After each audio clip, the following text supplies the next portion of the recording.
Hello, good evening to everyone. Thank you for joining me for what should be another fascinating conversation with Dr. Shankara Chetty.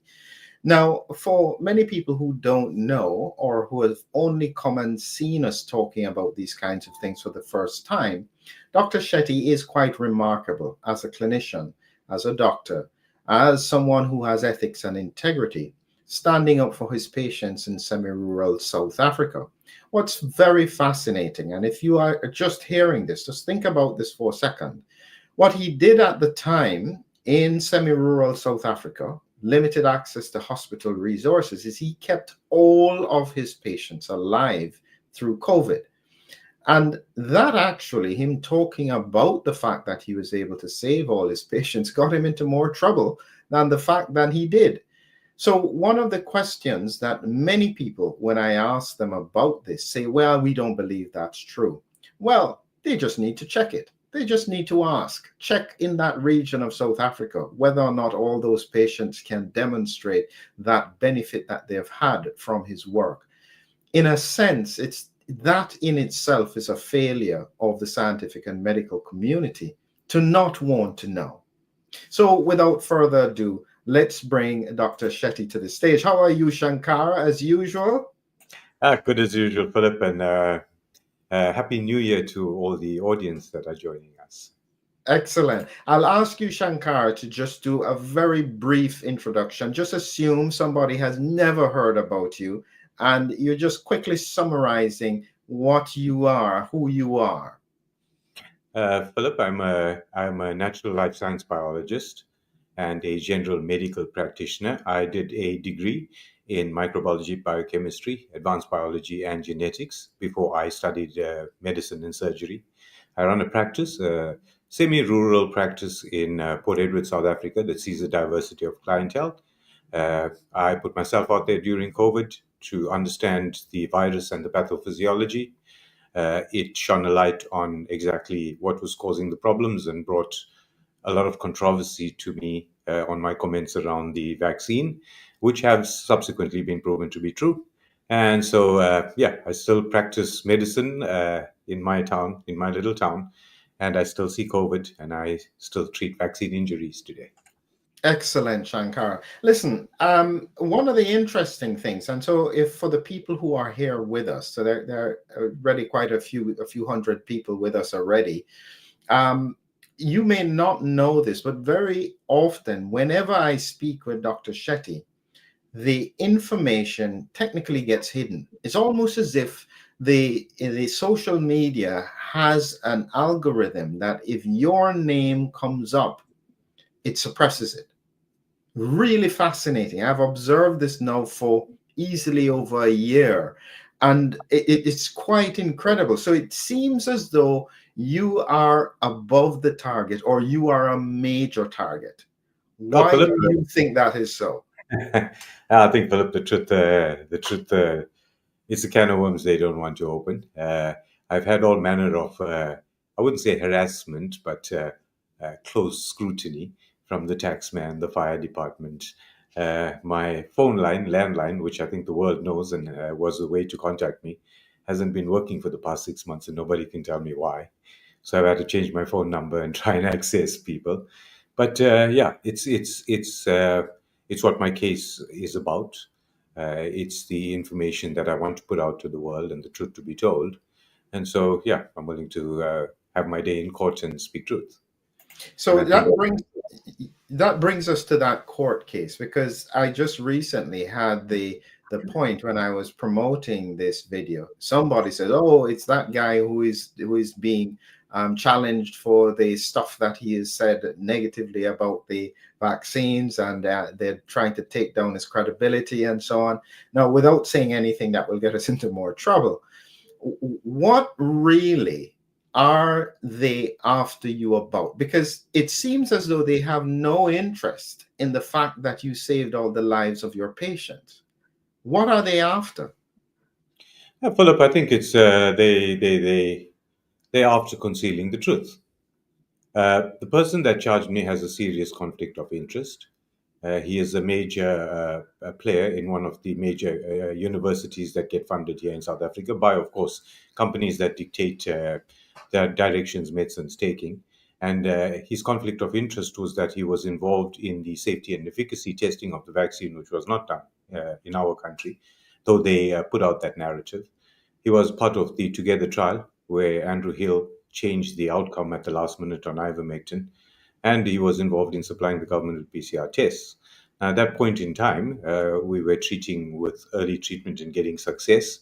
And of course, we were advising patients not to go out and get the PCR test unnecessarily because they were talking about asymptomatic spread, and we were pushing lockdowns and masking, and everyone was looking at their neighbors and their friends with a different view that they now posed a threat to each other, which I felt the fear was unnecessary.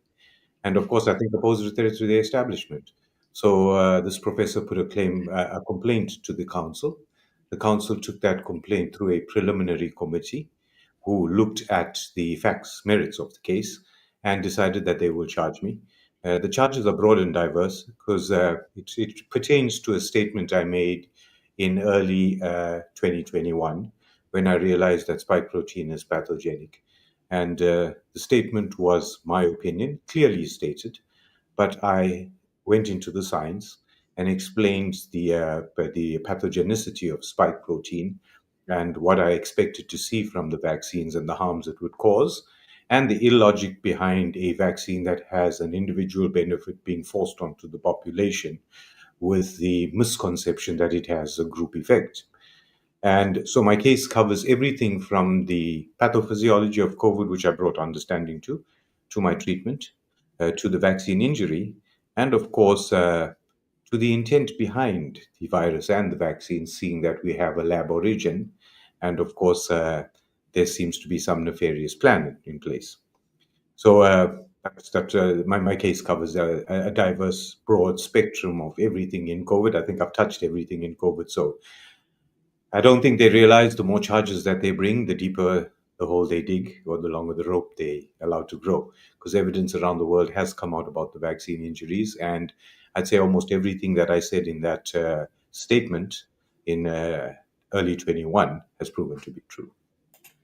Yeah, these are important times. And so that brings us in right into the issue around where we are in the world with regards to what has happened in the US. Now, to give people context, you have to remember that it was the decision in the United States to institute employment and vaccine mandates that caused it to escalate across the whole world.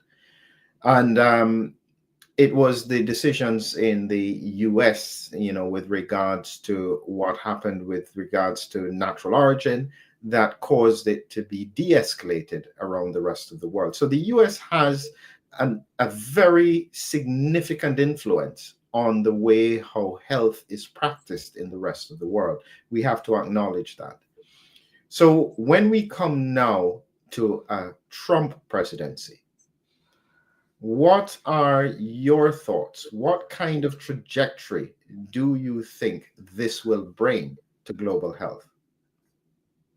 I think, Philip, we need the right people giving them the right advice. It seems strange that Trump selected Bobby Kennedy for his Minister of Health and Human Services. And being aware of, I've worked with Bobby Kennedy and with children's health events, and we're well aware of the vaccine harms, its untested safety and efficacy, and its forcible use in pregnancy and children, which is a cohort that should never have been vaccinated. So I was pretty shocked that Trump was supportive of messenger RNA technology and building new companies to treat cancer, and very excited about it. The technology in itself is flawed. Besides it being called a vaccine, it is gene therapy. Yes, it was developed for cancer, but it was never developed to the point where we would call it risk-free. It was always restricted to patients that were terminally ill with only a few months to live. And then suddenly we decided to enforce it in a vaccine, a so-called vaccine, and forcibly inject the entire population of the world with it.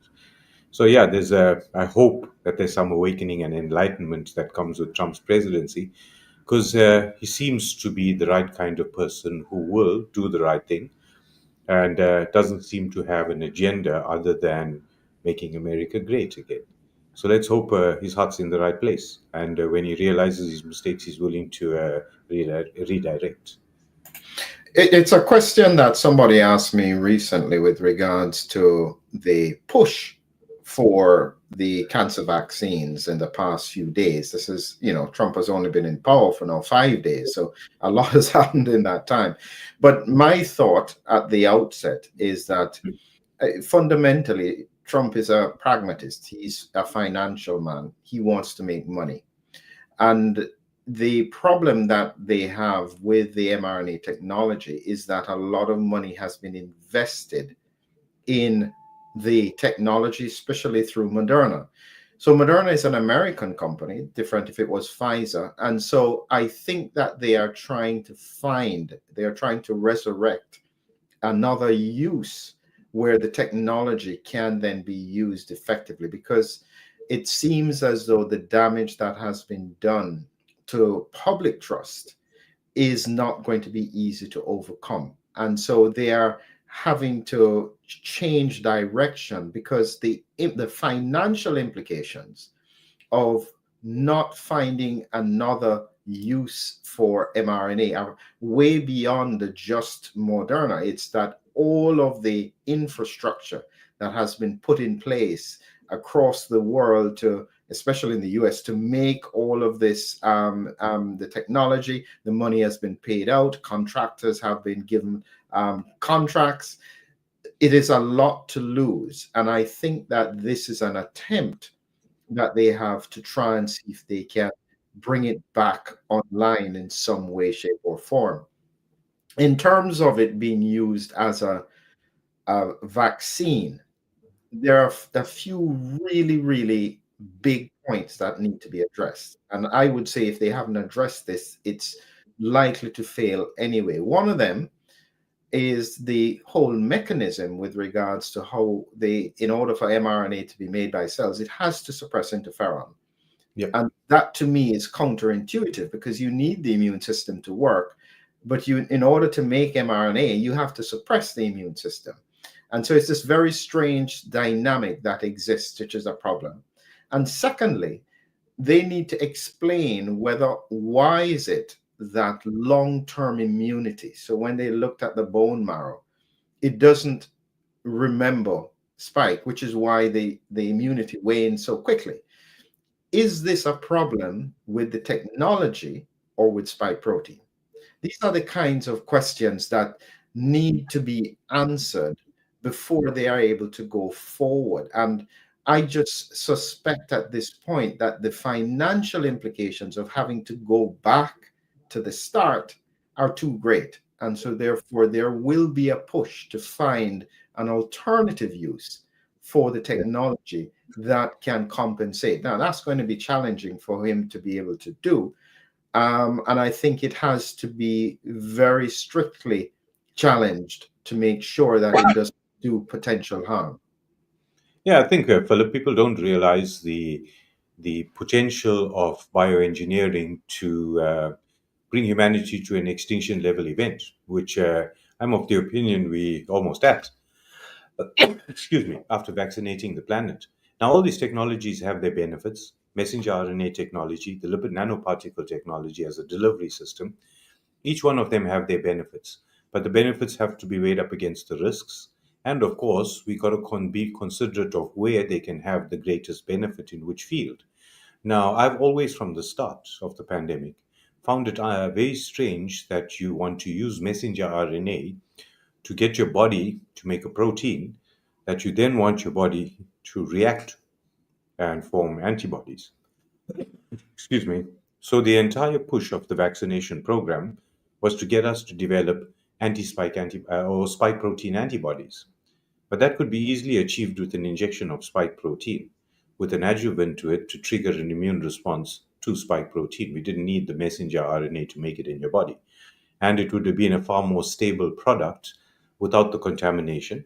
And of course, we triggered the same kind of response without having your body upset its physiology with integration of a piece of messenger RNA into a cell with so many variables that we have no idea of how it's going to end.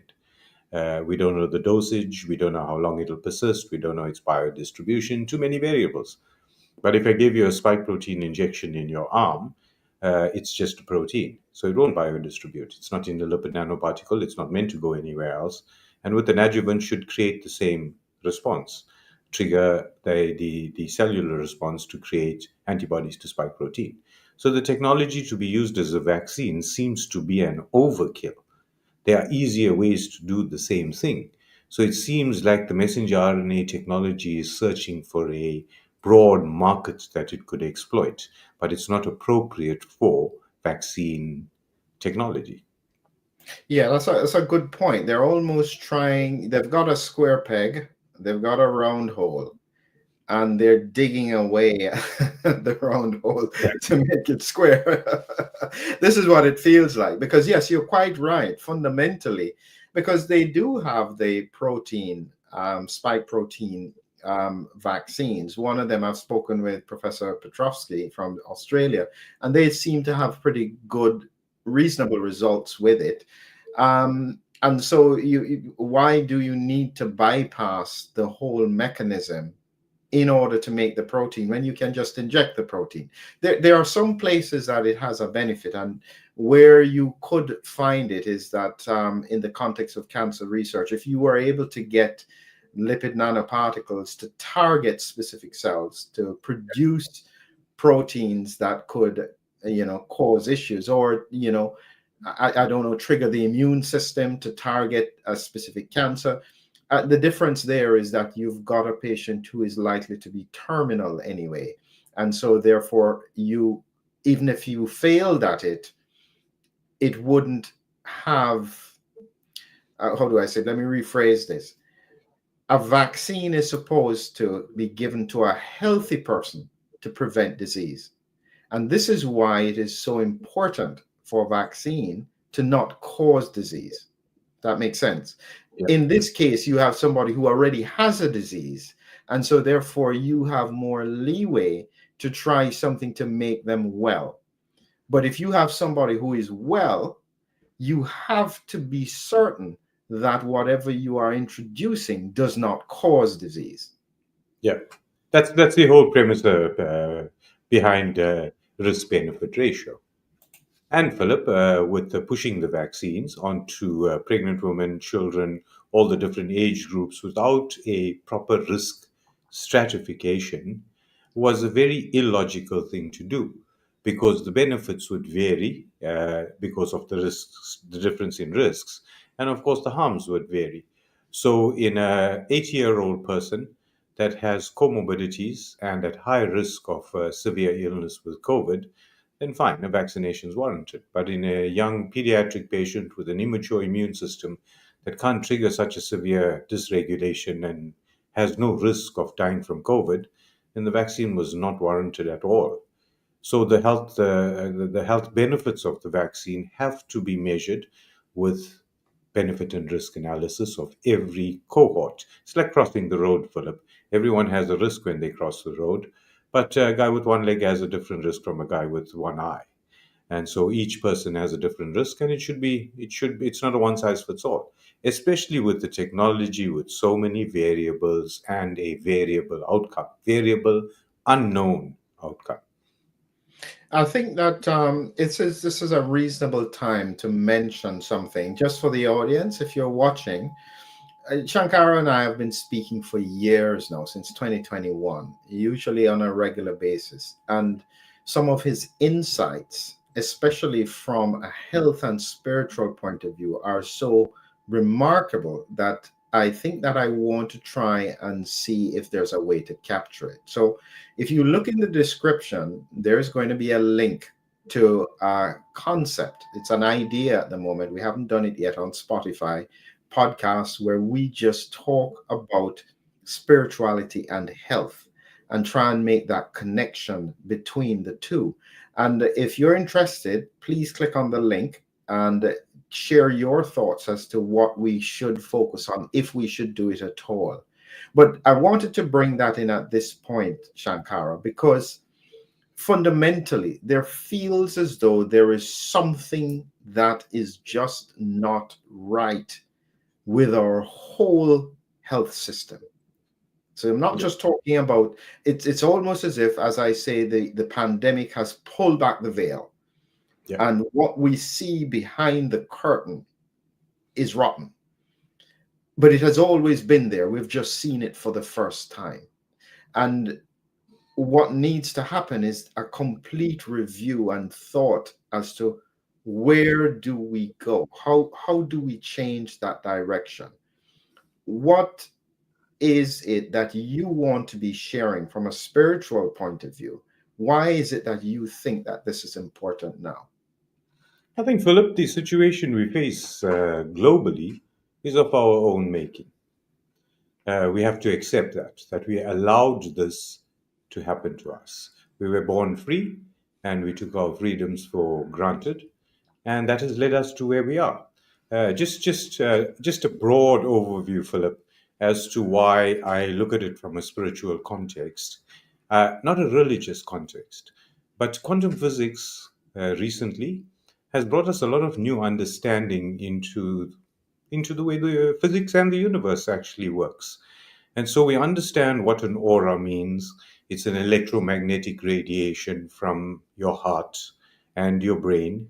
We're starting to understand these radiations a lot better. And it has been something that has been my passion as a life sciences biologist all my life, to understand the intricacies of consciousness. There's always been this fight between evolution and creation. There's the fight between terrain theory and germ theory. I don't think there's a fight. There's a coexistence. Now, when you look at DNA is basically a hard drive that can store information. But the beauty of DNA is that it has the ability to adapt and evolve to an environment. And so creatures that possess DNA have the ability to evolve. And so DNA is a changing thing. Now, everyone thinks that DNA is the be all and end all of our existence. But understand, DNA is basically a recipe for every protein your cells could ever make through their cycle of life. And it's a recipe book that's written very, very carefully and very, very detailed. It's the reason you look like your parents. Now, every cell in my body has a copy of this recipe book. And every now and then, a copy of it gets made, which is called messenger RNA, which gets taken out of the nucleus of the cell, and that messenger RNA makes the appropriate protein. So basically, your DNA is a recipe book for every protein that you could ever make. And I understand how that DNA changed evolutionary wise for creatures to adapt to varying environments. And I would consider the great ape the pinnacle of evolutionary DNA biology. He was able, through evolution, to develop the necessary bodily structures to exploit his environment better than any other creature and so ensure his survival. But of course, when you talk creation, no amount of evolution can get an ape to make a cell phone. So I understand that somewhere along the line something changed, and it does not get explained by our DNA. This change in human DNA occurred about 200,000 years ago. And the little changes that occurred gave us a 50% bigger brain. It blessed us with consciousness. And I think human beings don't understand what consciousness actually is. If you look at DNA, every cell has the recipe, but every cell is not making every protein every day. So my fascination was to try and understand what dictates what protein gets made every day, because that's the person I'd like to meet. He's the one in control of my body itself, not just the recipe book. And what is being shown is that your DNA is simply an area. It picks up signals, frequencies around it, and it's the general frequencies that it's surrounded by that have a global impact on the way it expresses itself. Now, those frequencies, electromagnetic frequencies that we are surrounded by, are emitted by almost everything around us. Anything that has an atom with electrons spinning around a proton puts out an electromagnetic field. Living beings with DNA tend to put out these electromagnetic fields, which influence the DNA of everything around them. Trees tend to put out a static field. Animals tend to put out a variable field, and the variability frequency wise of that electromagnetic field is determined by their emotion. But animals' emotional fluctuations are determined solely by instincts. We, the only DNA based creatures on this planet that were blessed with consciousness, meaning the ability to control our emotion, and in that ability to control our emotion, control the kind of vibrations we put out into the world and how we influence the DNA of the world around us. I'm putting it very simplistically. Now, if you radiate the emotion of joy, then your DNA loosens itself slightly because that's the frequency it picks up from your heart and expresses itself in a particular way. That frequency that you put out influences the DNA expression of all those around you. And of course, that DNA, now being tuned into the frequency of joy, will then pick up the frequencies of joy emitted by everyone around you, and you will have a joyful life. But if you emit the frequency of frustration or anger, same happens. DNA in your body retunes itself. It will express itself differently. You will cause a difference in the expression of all the DNA around you. So human beings haven't realized that through the control of their emotion, they have been given the ability to control the expression of all the DNA around them. So we are spiral beings blessed with consciousness, and that is what makes us very unique in this universe, that we have Listen, the ability to control frequency.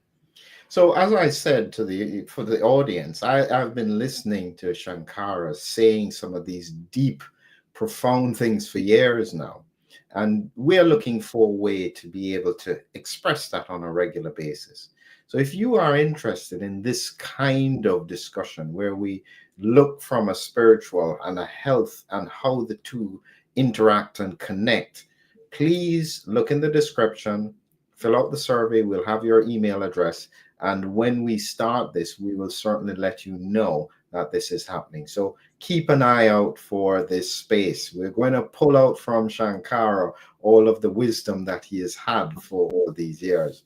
Now, I want to get back to something here, Shankara, is that one of the things that occurred in the past few days was a defunding of the World Health Organization from the United States point of view. What is your thought on that? I think it's important, Philip. First of all, we need to, they've, they've overstepped their role globally, and we need first to pull that back. So I'd think defunding them would be one way of doing that. But we also must be cautious not to leave a vacuum that gets filled by players with other agendas, because that has already been a problem. The funders of the World Health Organization tend to dictate what direction they take. And of course, leaving a vacuum gives them a bigger playing field and a bigger influence. So we've got to be cautious of that. But I think the role of the World Health Organization needs to be completely redefined. Every country has, we've got to look at the word health in that World Health Organization. Every country has unique health needs to improve the health of its population. Some of it are very basic needs. And so the World Health Organization, in its attempt to bring equity to health around the globe, should start with the basic health parameters that lead to general health, like water and sanitation, food security, emotional security, and last, and only if necessary, medical intervention. But they put medical intervention first. So is it actually the World Health Organization or the World Medical Organization? Because we know about the capture of the countrywide medical organizations around the world, and do they dictate a pharmaceutical agenda to health? And health is not a pharmaceutical, it's not a pharmaceutical topic. Health comes from spiritual, mental, physical, emotional well-being. And the World Health Organization needs to be redefined. So its agenda should be dictated by the individual needs of individual countries and with proper assessment of their health needs. That's what will bring parity. As to the funding, uh, I really don't care where they get their funding from. I care where they spend their funding. And so the dictates of where the funding should be spent should be something very individualized to each different country.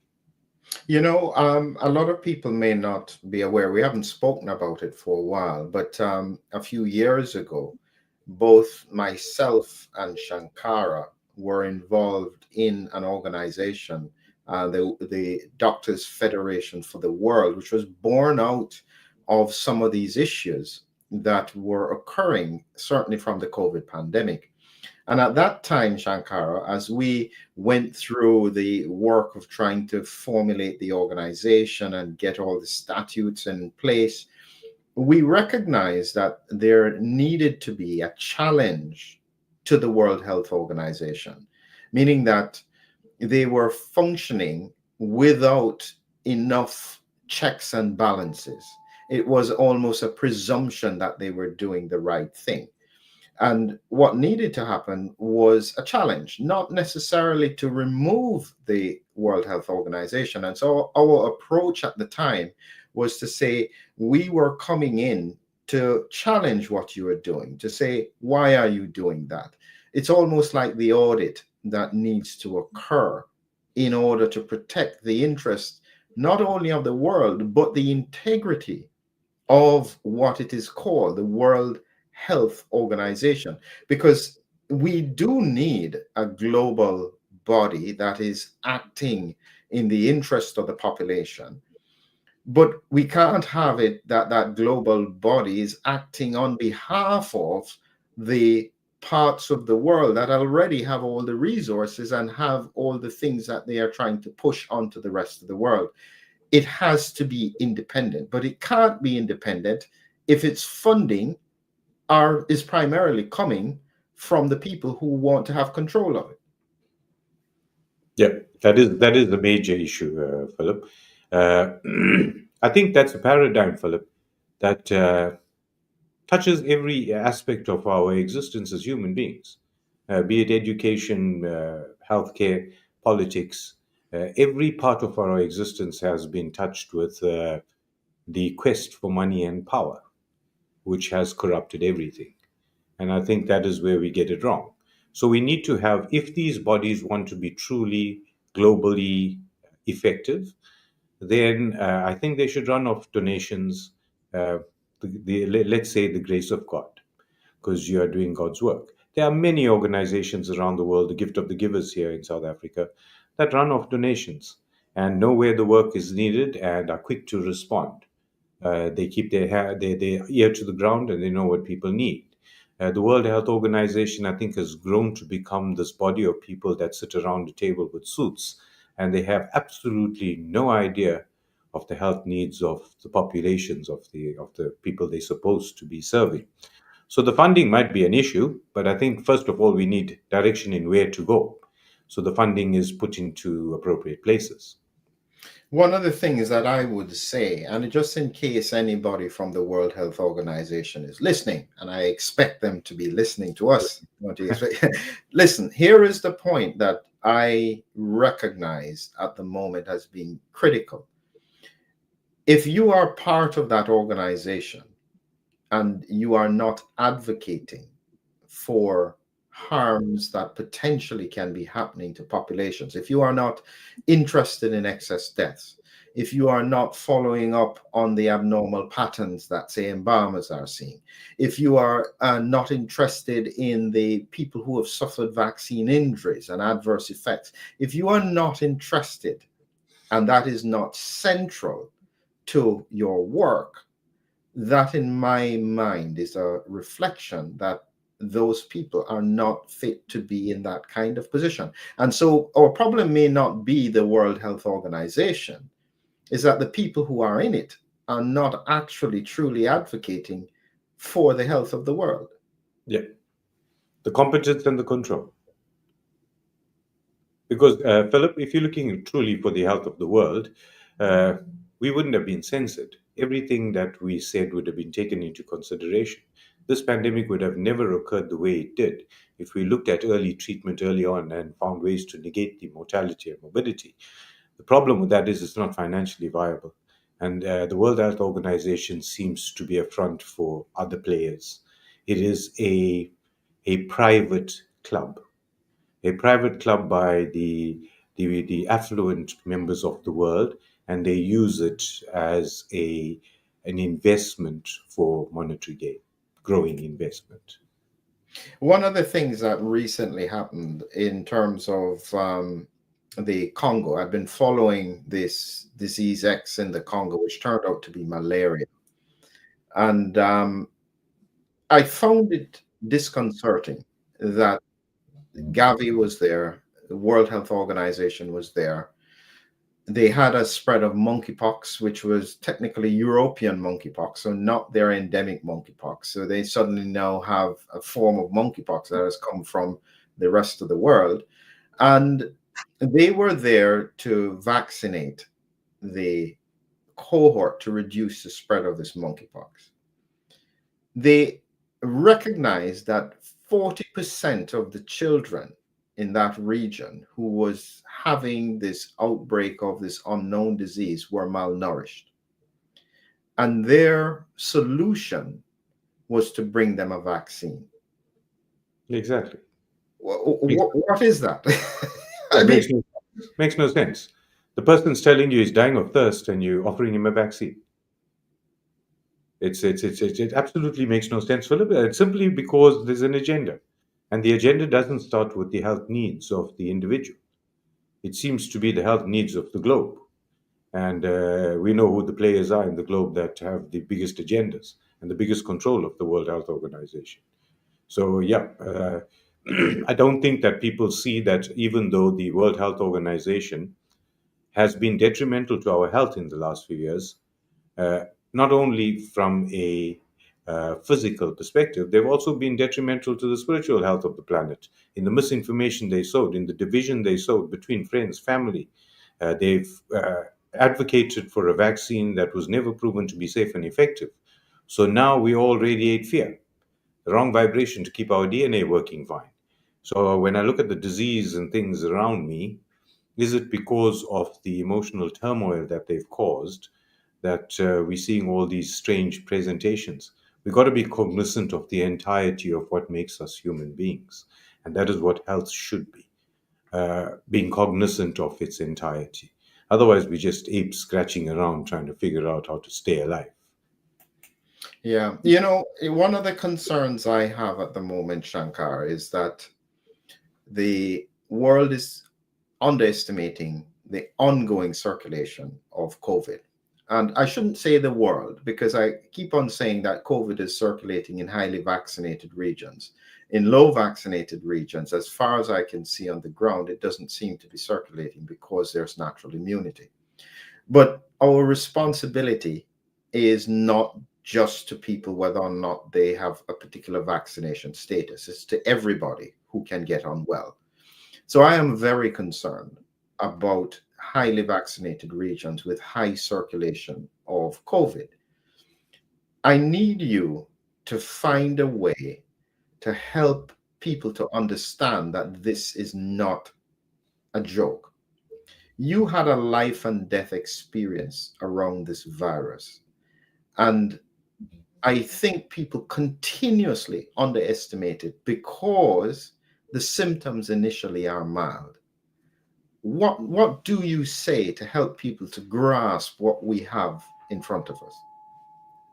Philip, this has this has always been an immune dysregulatory pathology. It has never been an infective pathology. So the immune dysregulation that we saw with the initial three variants was very sudden and very rapidly progressive. So it presented very quickly, and the patient deteriorated very rapidly. And I predicted it to be the eighth day. Not predicted it, but saw it, that it was always on the eighth day that certain patients would decompensate. So it had a propensity to affect the immunity of a specific cohort, not everybody. So if you look at why, it's probably targeted to some genetics. So in families, you found father and sons died and mother and daughters were spared, even though they had COVID. And of course, if you ask anyone that has had a family member that died from COVID, they'll tell you that they thought he was getting better and he suddenly took a turn for the worse. And that turn always occurred on the eighth day. So I saved many lives by being able to predict the timing of the onset of that immune dysregulation. And that's what helped me save a lot of those lives. Now, since Omicron, the eighth day is a bit more blurred, simply because the change in symptomatology on that day is quite mild. And so it can go unnoticed or disregarded. And that is a dangerous thing.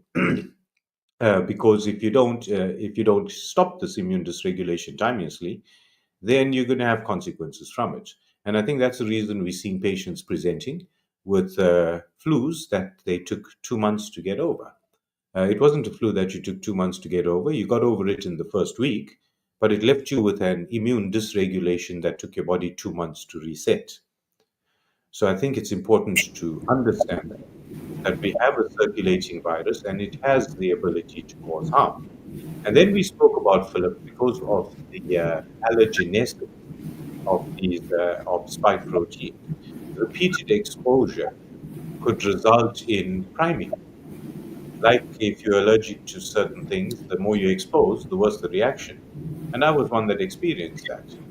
So I think it's very important for people to realize that the circulating virus is nothing to nothing to take lightly.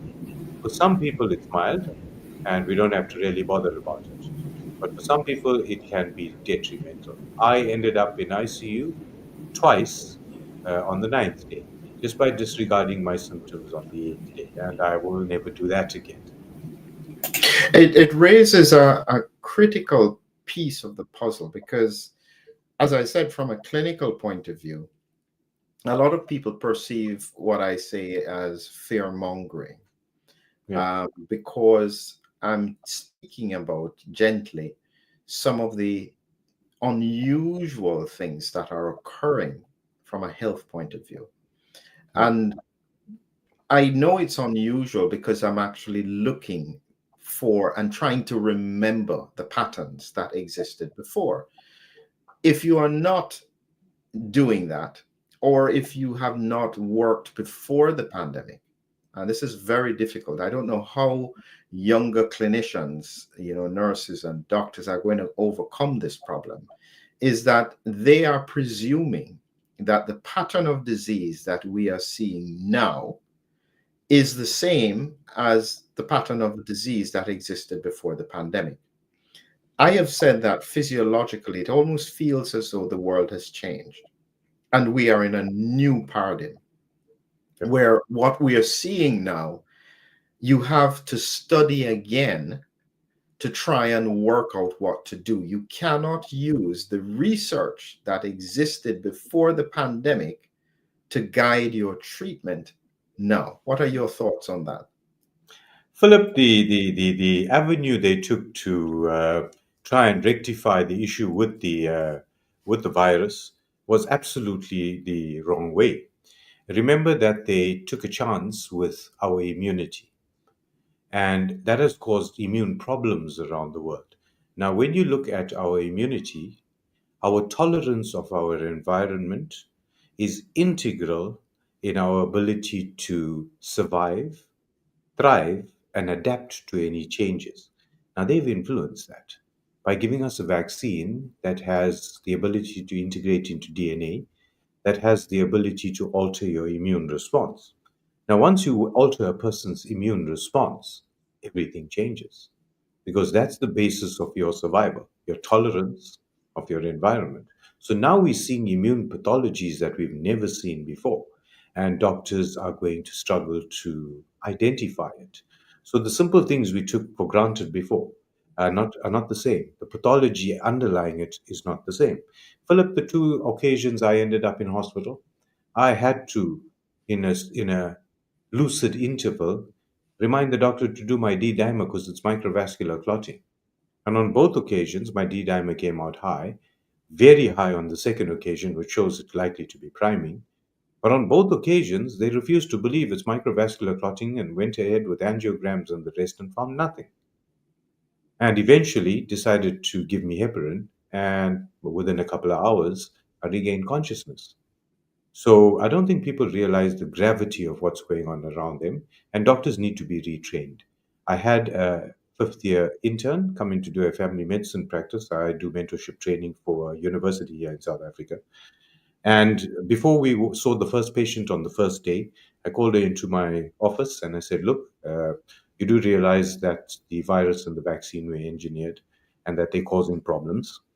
This is the mechanisms: immune dysregulation, uh, coagulation problems, and gut toxicity. And we got to look in those three areas. In some patients, it's one. In some patients, it's a mix of three, and you got to figure out which one's the overriding one." I explained to her about the D dimer, the interleukin 6, and the CRP that I used to stratify patients.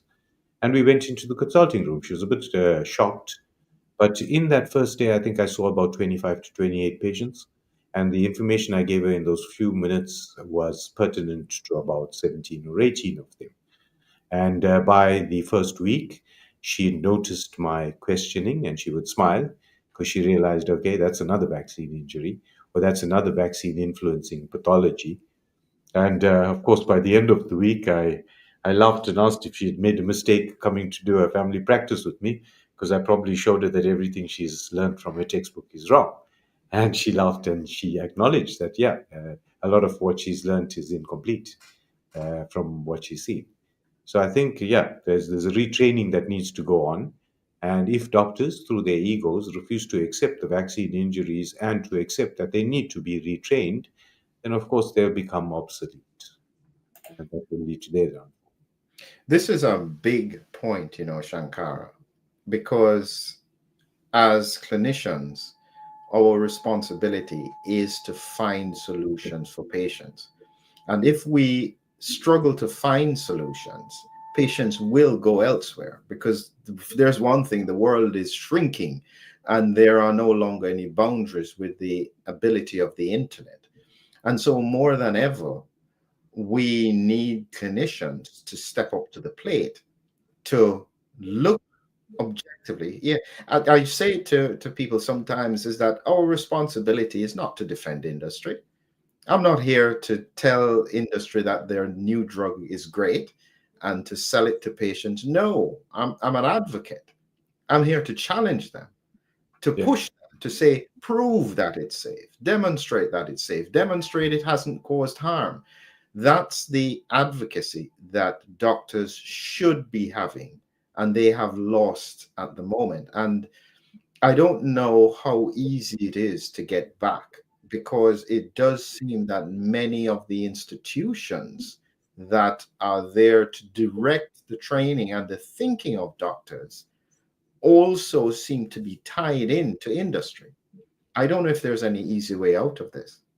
and it's, I think, Philip, as well, the financing of medical institutions by the pharmaceutical industry plays a part as well. Uh, I tried for many years to get into medicine. It's the reason I went ahead and studied life sciences, and I'm thankful for that today.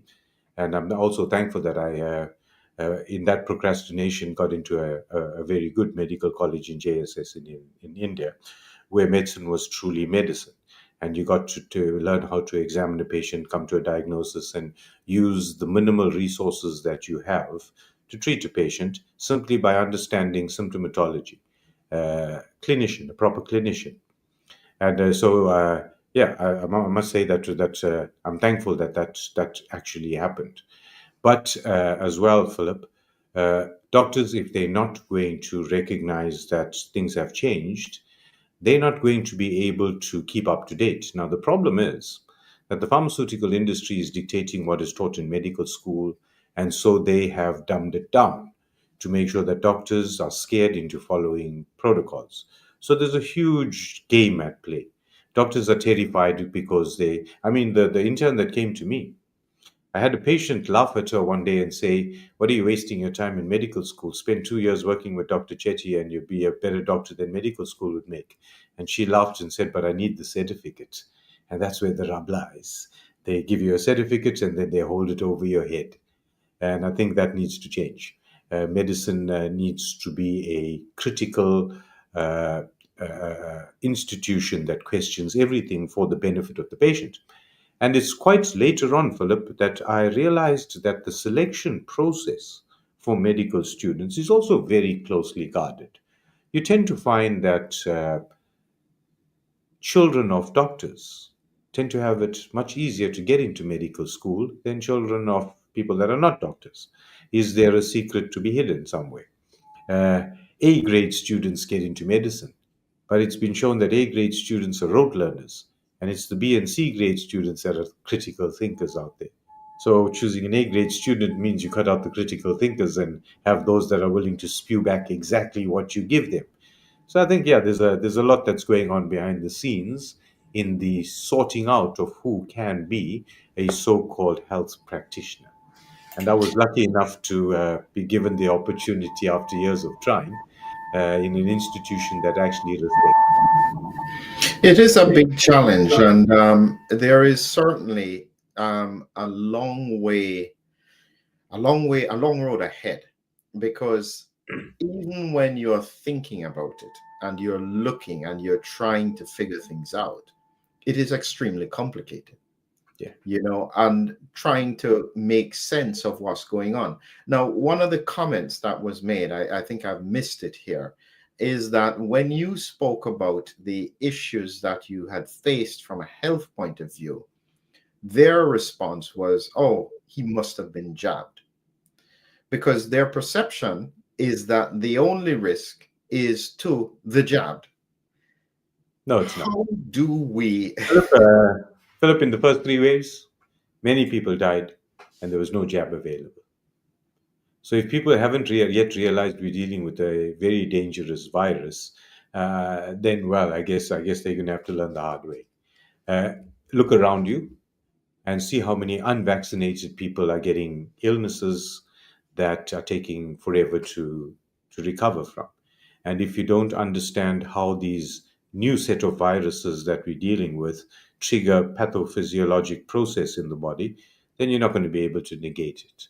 So yeah, I teach every one of my patients about the possibility of an immune dysregulation occurring a week after the illness, and I mentioned to them that I'm not afraid to fail. And if after about the 10th or 11th day they find that they are not getting, they improved but stalled or found new symptoms or worsening, they must immediately come and see me so that I can change direction of treatment. But a majority of patients improve, worsen with the immune dysregulation, present back to their doctor, get diagnosed as a new infection, and put back on another course of antibiotics, all inappropriate treatment. So I think people need to realize that the virus that's circulating is a very deadly virus. But in the understanding of bioweaponry, it is also very targeted. So I had recovered from Omicron within 2 or 3 days. That's the viral infection. To the hour on the eighth day, on both occasions, I had a new symptom. The first time was a loss of smell. The second time was double vision for a few seconds. But I ignored both. I thought it was just loss of smell, but otherwise I was fine. I didn't realize, well, I did realize, but didn't expect it to happen to me, that on that symptom on that day indicates the triggering of an immune dysregulation, and the severity of that symptom has no bearing on the complexity of what's going on in the body itself. And I didn't realize on those occasions I was triggering microvascular clots. The speed of those clots would vary in different patients, but the one overriding symptom is generally fatigue. I ended up the next day in ICU initially with 10 minutes of unconsciousness because of a microvascular clot. Uh, my D dimer had almost doubled. I was treated overnight with medication I had suggested, and I was discharged home the next day. The second episode, my D dimer went up, I think, 12 times the normal. And the second time round, I was a bit more cautious. I knew that I had a very severe reaction to these Omicron variants. And so the second time around, on the sixth day, I went and checked my D dimer. and it was 421, below 500 being normal. And so I had a false sense of security. On the eighth day, I got double vision for a few seconds. I thought it was my sinuses and disregarded it. I had the following morning 3 seizures that caused a fracture in my spine, made me lose consciousness. I was rushed to ICU. Every test that was done on me came out negative, besides my D dimer that had gone up from the Friday of 421, and on the Monday it was closer to 6,000. In my first escapade to hospital, it only went up to 800. So it showed that I was primed. Had a far more severe reaction the second time round. And this is a question I had for researchers around the world. Many people have written to me about that eighth day, and many people around the world have timed it and have been able to save lives by catching patients timeously. But I have yet to find a researcher or an institution around the world that was willing to look at what pathophysiologic changes were actually occurring on that day and why that particular day, not the seventh, not the ninth, why that eighth day. And I think we could have got a lot of information by hospitalizing patients early on, doing serial bloods through the eighth day, and being able to see the changes that were occurring. But of course, you only look for what you want to know.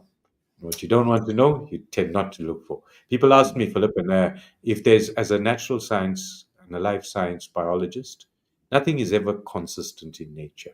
There's always variability. Why isn't the 8 day variable? That's what I don't understand. Why not the seventh? Why not the ninth? Even if we look at immunoglobulin levels and IgM and how they fluctuate and which day they're at their peak, no two people peak on the same day. But then why do both of them dysregulate on the eighth day? It's almost biblical. I had a laugh. I was telling a friend the other day. I said, I see the way the world works, and I know the evil I'm surrounded by. And according to Scripture, he took 6 days to create the universe, and he rested on the seventh. And I know what's going to happen if that man takes a rest. All hell going to break loose on the eighth day. That's probably what's happening. It's the only explanation I seem to have for it. Listen, Shankar. So I was asked a question recently when I was in an interview. I'm not normally on the other side of the mic. And so I'll ask you the same question as we close out here. If I put you in charge today, okay, brought you in front, you now it's Dr. Chetty in charge of WHO, whatever, and you need to resolve specifically the issues around the pandemic, okay, what would you do? The first thing I do, Philip, is redefine what the pandemic actually means. So I'll know my place. I think we go back to looking at mortality rather than cases. We at the end of the day, Philip, the World Health Organization has been corrupted by false information. So the first thing I would do is get credible people to surround me to give me the credible information, and I would make sure I'd look into every bit of information around me. You know, the strangest thing, Philip, I think humanity hasn't realized the limitations of its ability to be observant. An ape is observant, and he knows how to open a nut, and he'll figure out with his fingernail to pick at a corner and get it open. So the power of observation has always been there. But the power of consciousness and contemplation is a human skill. Now, no two people see the world in the same way. Uh, no two people hear the same word in the same way. Yet we tend to trust our powers of observation. And all science is based on quantifying those powers of observation. Yet if you look in the room around you, you're surrounded by energy, which you have the ability to manipulate vibrationally. But there's light and sound and electromagnetic waves and 5G and infrared and quantum waves and radio waves. And all these things impact on you, and you have the ability through emotion to impact on them. But the problem is, your eyes only show you that much, and your ears only allow you to hear that much.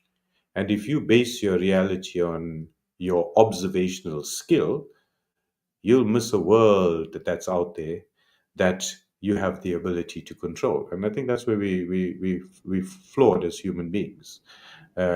our senses override our feelings, and we lost it as children. We were sent here with great vibrational output and the ability to tell the vibrations of everything around us. But of course, that must get taken out very quickly because they don't like us being in control of emotion and radiating joy. When your mom gave you a clap, 5 minutes later you were back to laughing. So Lucifer couldn't capture you. So he conned you into thinking you're an adult so that he could play with your emotion. And we've forgotten we're just kids. So I think there's a lot out there that health needs to do emotionally, spiritually, from a physical perspective. There's a lot out there. Our grandparents lived with nearly nothing, grew their own food, had got enough sunlight, lived very healthy, happy lives, were joyful, remained children to a ripe old age, and so positively influenced the DNA of everything around them and lived on a thriving planet. Today, we have everything technologically our heart desires, but because of the emotional control or the lack of emotional control or emotional manipulation by the world around us, everything's in decay. So, as a World Health Organization, like we did with the Doctors Federation for the World, it's to understand the entirety of what influences the human body and to understand each amplitude. So, what's more effective in which system and how to utilize that? Unfortunately, the World Health Organization and other regulatory bodies are captured by the allopathic pharmaceutical industry, and we have disregard for the rest. That has made us blissfully ignorant of our potential as human beings. Powerful stuff. And for those people who want a deeper dive in that kind of holistic, spiritual, health, science kind of thing, look out for upcoming podcast. The link is in the description for you to share your thoughts as to what we could and should talk about. But there is an opportunity now for a paradigm shift, a change in the way that health operates, how the responsibility of health has been now shifted dramatically to the individual, and the importance of everybody understanding their health and what they need, and for the system to support them in their decisions. So there is a shift that is happening now. And if you are not part of it, you're going to be swept over by it. But as I said, look out for more conversations like what we've had with Dr. Shetty. Thank you, everyone who has been with us. We have over, at the moment, 1,029 people watching with us live at the moment. Thank you all for being here. Look in the description below, and we will continue to bring you up-to-date, interesting, valuable information as time goes on. Thank you all. Thank you, Shankara. And I'm sure we'll be speaking again soon. Thanks, Philip. Thank you.